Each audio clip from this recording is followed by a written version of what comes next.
بسم اللہ الرحمن الرحیم۔ السلام علیکم، میں ہوں آپ کی اردو کی معلمہ اقصیٰ زاہد اکبر، اور آج ہم بی لفٹ نمبر 9 پر کام کریں گے، جس میں تسلسل کی اس سرگرمی کو آپ نے اسی انداز میں اپنی کتاب پر مکمل کیا ہوگا۔ اسی مناسبت سے آج کے حاصل تعلم کو دیکھ لیتے ہیں۔ متشابہ الفاظ بلحاظ آواز کو پہچان سکیں اور استعمال کر سکیں۔ دو کام کریں گے جناب، پہچان کرنا کون سے متشابہ الفاظ کی جو بلحاظ آواز شباہت رکھتے ہیں، ایک جیسے ہوتے ہیں۔ ٹھیک ہو گیا؟ اچھا، ہم ایک مختصراً دیکھ لیتے ہیں کہ ہم نے متشابہ الفاظ سے اس سے پہلے بھی کیے ہیں۔ جیسے اگر میں چھٹی جماعت کا بتاؤں آپ کو، تو آپ نے جماعت ششم میں متشابہ الفاظ بلحاظ اعراب کی مشق کی، ایسے الفاظ جن کے اعراب ایک جیسے تھے۔ جب آپ ساتویں میں آئے تو آپ نے متشابہ بلحاظ املا کی پہچان اور استعمال کیا کہ ان کے اعراب مختلف ہو سکتے ہیں لیکن ان کا املا ایک تھا۔ اب ہشتم جماعت میں ہمارا حاصل تعلم ہے جناب متشابہ بلحاظ آواز، یعنی ان کے آواز ایک سی ہوگی، املا مختلف ہوگا اور اس کے معنی مختلف ہوں گے۔ کیا ہوگا جی؟ آواز ایک ہوگی لیکن پہچان الگ ہوگی، اس کو ہم متشابہ بلحاظ آواز کہتے ہیں۔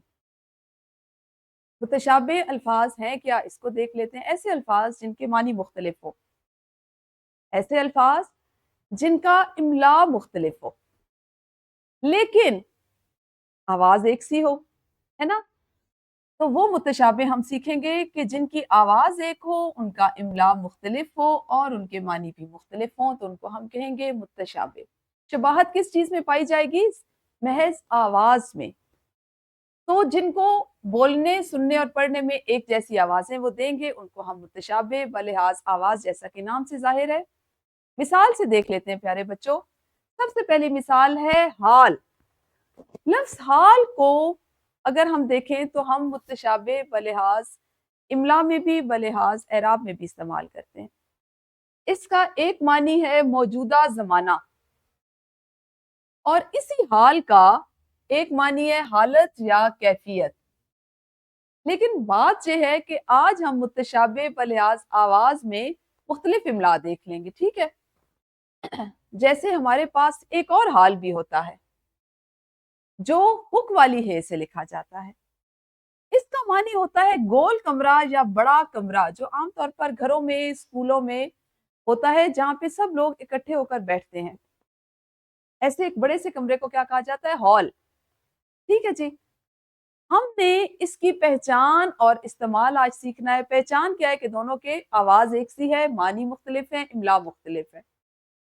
جملے میں استعمال سیکھ لیتے ہیں۔ اسکول کے ہال کا حال نہ پوچھو، بالکل کھنڈر جیسا تھا۔ اسکول کے حال کا حال نہ پوچھو، بالکل کھنڈر جیسا تھا۔ تو جملے میں ہم نے دونوں حال بھی استعمال کر لیے اور ہمیں ان کے فرق سے بھی ہم واضح ہو گئے۔ روزمرہ زندگی سے ایک اور مثال دیکھتے ہیں۔ آپ سب کا پسندیدہ پھل آم، ایک پھل ہے، میٹھا پھل ہے، رسیلا پھل ہے، گرمیوں میں موجود ہوتا ہے۔ ایک ہوتا ہے آم، عموماً جس کو معمولی، ملتا جلتا، ایک وہ آم ہوتا ہے۔ اب آوازیں دونوں کی ایک جیسی ہیں، املا مختلف ہے اور معنی مختلف ہیں۔ تو آپ نے اس طرح کے الفاظ سے، اس طرح کی چیزوں سے آپ نے اس کی مشق کرنی ہے، ان کی پہچان کرنی ہے اور ان سے جملہ سازی کرنی ہے۔ ایک اور مثال میں نے آپ کے لیے رکھی تھی، حل۔ آپ سوال حل کرتے ہیں نا، جواب نکالنا، کسی الجھن کو سلجھانا، اس کو ہم کہتے ہیں حل، سوال حل کرنا۔ ایک حل اور بھی ہوتا ہے جی، یہ والا حل۔ پرانے زمانے میں کھیتی باڑی کرنے کے لیے اس حل کا استعمال کیا جاتا تھا، یہ والا، ٹھیک ہے؟ لکھا اس طرح سے جاتا تھا، یہ اس کی شکل ہوتی تھی، ٹھیک ہے؟